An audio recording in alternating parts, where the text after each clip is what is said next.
একটি অপতথ্য বা তথ্যের বিকৃতি গোটা দেশকে অস্থিতিশীল করে ফেলতে পারে। দর্শক, মানুষে তৈরি করতে পারে বিভেদ। সেই বিভেদ তো কখনোই কাম্য নয়। তাই প্রতিটি অপতথ্যের বিপরীতে জাতীয় স্বার্থে সঠিক তথ্য নিয়ে হাজির হতে হয় এবং সেই কাজটি করতে এসেছি। আপনাদের সঙ্গে আছে আমি রাকিব হাসান এবং আমন্ত্রণ জানাচ্ছি হিউমার চেক নিয়ে ৭১-এর নিয়মিত আয়োজন ফেক নিউজ স্ক্যানারে। দর্শক, সাম্প্রতিক সময়ে অপতথ্য ছড়ানোর একটা বিশেষ ধরন তৈরি হয়েছে এবং যখনই কোনো অপরাধের ঘটনা দেশে চাঞ্চল্যকর একটা পরিস্থিতি তৈরি করে আমরা দেখতে পাচ্ছি, ঠিক তখন ওই একই ধরনের অপরাধের আদলে পুরাতন কিংবা বানানো কোনো ঘটনা ফেসবুকে ছড়িয়ে দেওয়া হয়। পরিস্থিতিকে জটিল করার কিছুটা ভিউ বাণিজ্যও এর পেছনে কাজ করে। আজ ৫টি মিথ্যা তথ্য যাচাই করতে গিয়ে তেমনটা আমাদের চোখে পড়েছে। এর বাইরে রাষ্ট্রীয় এবং রাজনৈতিক ইস্যুতে মিথ্যা তথ্য ছড়ানোর ঘটনা তো রয়েছেই। সংবেদনশীল এই ৫টি ফ্যাক্ট চেক আমার হাতে আছে। শুরুতে চলুন সেটা দেখে নিই, তারপর আমরা আলাপে যাব।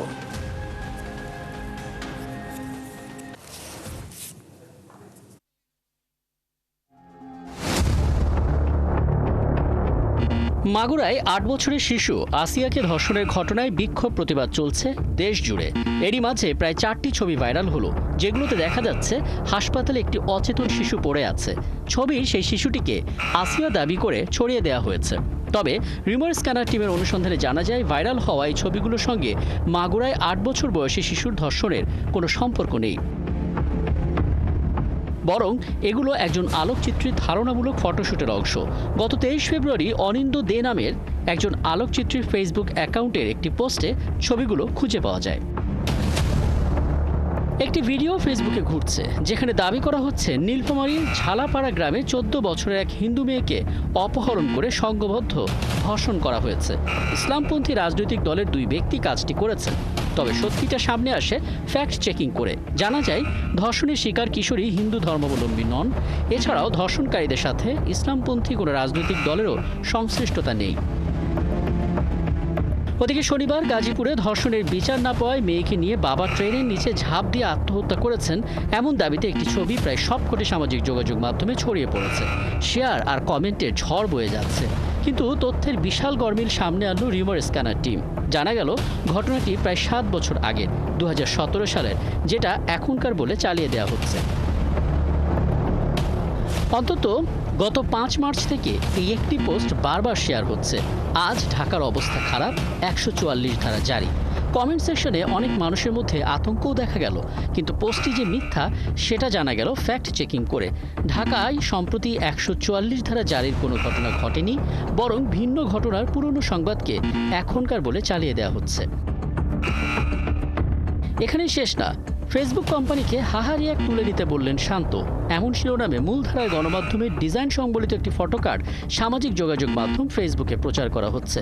অনুসন্ধানে জানা যায়, ফেসবুকে হাহারি এক তুলে নেওয়া প্রসঙ্গে ক্রিকেটার নাজমুল হোসেন শান্তকে নিয়ে কোনো ফটোকার্ড বা সংবাদ প্রকাশ করেনি সেই গণমাধ্যম, বরং ডিজিটাল প্রযুক্তির সহায়তায় সম্পাদনার মাধ্যমে যমুনা টিভির একটি ফটোকার্ড নকল করে এটি তৈরি করা হয়েছে। দর্শক, আজ ৫টি ফ্যাক্ট চেক করতে গিয়ে দেখা গেল, চলমান যে কোনো সামাজিক অপরাধকে ঘিরে ঝড়ের গতিতে অপতথ্য ছড়িয়ে দেওয়া হচ্ছে পরিকল্পিতভাবে। এর বাইরে রাষ্ট্রীয় ও রাজনৈতিক ইস্যুতে মিথ্যা তথ্য ছড়ানোর ঘটনাও আমাদের চোখে পড়েছে। যথারীতি সবকটি সামাজিক যোগাযোগ মাধ্যমে ছড়িয়ে দেওয়া হচ্ছে, ব্যবহার হচ্ছে ফেক অ্যাকাউন্ট বা পেজ। রাকিব হাসান, ৭১। মাত্র পাঁচটা ফ্যাক্ট চেক আমরা তুলে ধরার চেষ্টা করলাম দর্শক, কিন্তু এমন অজস্র পোস্ট কিন্তু সামাজিক যোগাযোগ মাধ্যমে ঘোরাফেরা করছে। আমরা আসলে এই বিষয়গুলো একটু কথা বলতে চাই। আমাদের সঙ্গে এই মুহূর্তে আছেন অক্সফোর্ড বিশ্ববিদ্যালয়ের রাষ্ট্রবিজ্ঞান বিভাগের অধ্যাপক ডক্টর নুরুজ্জামান। ডক্টর নুরুজ্জামান, আপনাকে আমন্ত্রণ জানাচ্ছি এবং অনেক ধন্যবাদ জানাচ্ছি, আপনি আমাদেরকে সময়টা দিয়েছেন। এবং আমরা যখন আসলে ফ্যাক্ট চেকগুলো বিশ্লেষণ করছিলাম, আমরা দেখছিলাম যে যখন দেশে কোনো ঘটনা ঘটে, যেমন এখন ঠিক এই মুহূর্তে দেশ জুড়ে তোলপাড় চলছে ধর্ষণকে কেন্দ্র করে এবং ধর্ষণ বিরোধী নানা বিক্ষোভ চলছে, এবং এটা যখন আমরা অ্যাকচুয়াল ওয়ার্ল্ডে দেখতে পাচ্ছি, তখন ভার্চুয়াল ওয়ার্ল্ডে ঠিক এরকম ধর্ষণের ঘটনা, যেটা অনেক আগে ভিন্ন কোনো দেশে ঘটেছিল কিংবা ঘটেইনি, সেটাকে আসলে তুলে ধরার চেষ্টা করা হচ্ছে বিভিন্ন ফেক অ্যাকাউন্ট থেকে, ফেক পেজ। আমরা প্রাথমিকভাবে তো বুঝতে পারছি হয়তো দেশকে একটা অস্থিতিশীল করার ক্ষেত্রে একটা ভূমিকা রাখছে। আর কি কারণ আপনি অন্তত দেখেন আপনার পর্যবেক্ষণ থেকে? ধন্যবাদ আপনাকে। ফেক নিউজের ব্যাপারটা কিন্তু নতুন কিছু নয়, এটা কিন্তু পূর্বেও ছিল, বর্তমানে আছে এবং আমরা মনে করি যে এটা ভবিষ্যতেও থাকবে। আমি নিজে রাষ্ট্রবিজ্ঞানের অধ্যাপক, তবে আমার প্রাইমারি এরিয়া হলো ইন্টারন্যাশনাল রিলেশনস। এবং আন্তর্জাতিক ক্ষেত্রে আমি ফেক নিউজের দুই একটা এক্সাম্পল দেওয়ার পরে আমি আসছি ডোমেস্টিক ক্ষেত্রে।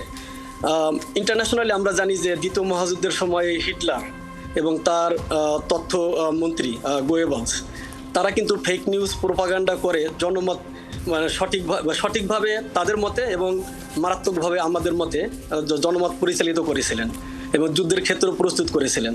আমরা এরপরে দেখি যে আমাদের প্রতিবেশী দেশ ভারত 2024 সালের ওয়ার্ল্ড ইকোনমিক ফোরাম কর্তৃক প্রকাশিত ফেক নিউজের লিস্টে ভারত প্রথম অবস্থানে আছে এবং ভারতের বেশ কিছু গণমাধ্যম এই ফেক নিউজ ইন্টেনশনালি স্প্রেড করে থাকে। এবং আমাদের দেশে ওয়ার্ল্ড ইকোনমিক ফোরামের 2024 সালের রিপোর্ট অনুযায়ী বাংলাদেশ কিন্তু মোটামুটি স্বচ্ছ এবং সাদা তালিকায়, অর্থাৎ মানে ফেক নিউজ এখানে তেমন একটা গুরুত্বপূর্ণ ভূমিকা পালন করে না। কিন্তু ইদানিং আমরা দেখছি যে আমাদের সেই ট্রেন্ড এখন আর নেই।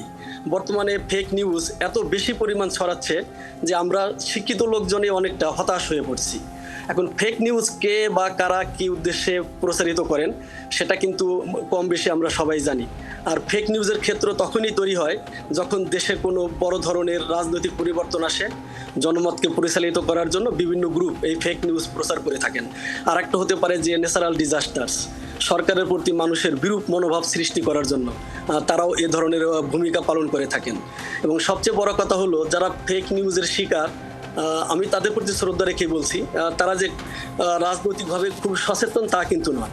তারা ফেসবুক, তারপরে হলো আপনারা ইউটিউব, এখানে ভিডিও দেখে কোনো নিউজ পড়ে সহজেই প্রভাবিত হয়ে যান। মানে এই প্রভাবিত অবস্থা থেকে তাদেরকে কিভাবে রক্ষা করা যায় বা কি করলে তাদেরকে আমরা ফেক নিউজ থেকে একটু হলেও দূরে সরিয়ে রাখতে পারি, সে বিষয়ে আমাদের চিন্তা করা দরকার। বিশেষ করে এক্ষেত্রে যদি আপনি আমাদেরকে মানে আপনার জায়গা থেকে কয়েকটি সাজেশন দেন যাতে করে আসলে এটা থামানো যেতে পারে বা মানুষ সচেতন হতে পারে। একটা হতে পারে যে জনমত সৃষ্টি করা, এটা মেনলি করতে হবে পাবলিসিটির মাধ্যমে, যে ফেক নিউজ কিভাবে আমাদেরকে প্রভাবিত করছে নেগেটিভলি, অফকোর্স নেগেটিভলি প্রভাবিত করছে সে বিষয়ে জনগণকে সচেতন করতে হবে। এবং আমি মনে করি যে টিভি, রেডিও চ্যানেলস এখানে একটা গুরুত্বপূর্ণ ভূমিকা রাখতে পারে। এবং দ্বিতীয় যে ক্ষেত্রটা সেটা হলো যে ফেক নিউজ যাতে না ছড়ায় সেজন্য প্রত্যেকটা সোশ্যাল প্ল্যাটফর্মের একটা করে যেটা আমরা বলি আসলে যে ফিল্টারিং সিস্টেম থাকা দরকার। তারপরে হচ্ছে যে ফেক নিউজ যারা স্প্রেড করে থাকেন তাদেরকে অবশ্যই আইনের আওতায় আনতে হবে। অনেকগুলো পয়েন্ট আসলে আপনি বলেন এবং একটি পয়েন্ট যদি ঠিকঠাক মতো বাস্তবায়ন করা যায় হয়তো গোটা দৃশ্যপটের মধ্যে আমরা একটা পরিবর্তন দেখতে পারবো। অনেক ধন্যবাদ আপনাকে আমাদেরকে সময় দেওয়ার জন্য। নর্থ সাউথ বিশ্ববিদ্যালয়ের রাষ্ট্রবিজ্ঞান বিভাগের অধ্যাপক ডক্টর নুরুজ্জামান আমাদের সঙ্গে ছিলেন। এবং দর্শক আপনারা আছেন ফ্যাক্ট চেক নিয়ে 71 নিয়মিত আয়োজন ফেক নিউজ স্ক্যানারে। রবি থেকে বৃহস্পতি সপ্তাহে 5 দিন আমরা রিউমার দূর করতে হাজির হব ঠিক একই সময়। এবং আপনারাও যুক্ত হতে পারেন। যে কোনো খবর যদি আপনাকে সংশয়ে ফেলে সেটি একটি স্ক্রিনশট আমাদেরকে মেইল করতে পারেন এবং মেল আইডি দেখতে পাচ্ছেন fns.71tv@gmail.com এখানে, অথবা ফেসবুকে যুক্ত হতে পারেন www.facebook/fakenewsscanner এই ঠিকানায়। আমরা সেই তথ্যের ফ্যাক্ট চেক করে আপনাদের জানাবো। মনে রাখবেন দর্শক, চটকদার শিরোনাম দেখলে ক্লিক করবেন না। বিশ্বাস আর প্রতিক্রিয়া জানানোর আগে অবশ্যই ফ্যাক্ট চেক করুন। থাকুন 71-এর সাথে।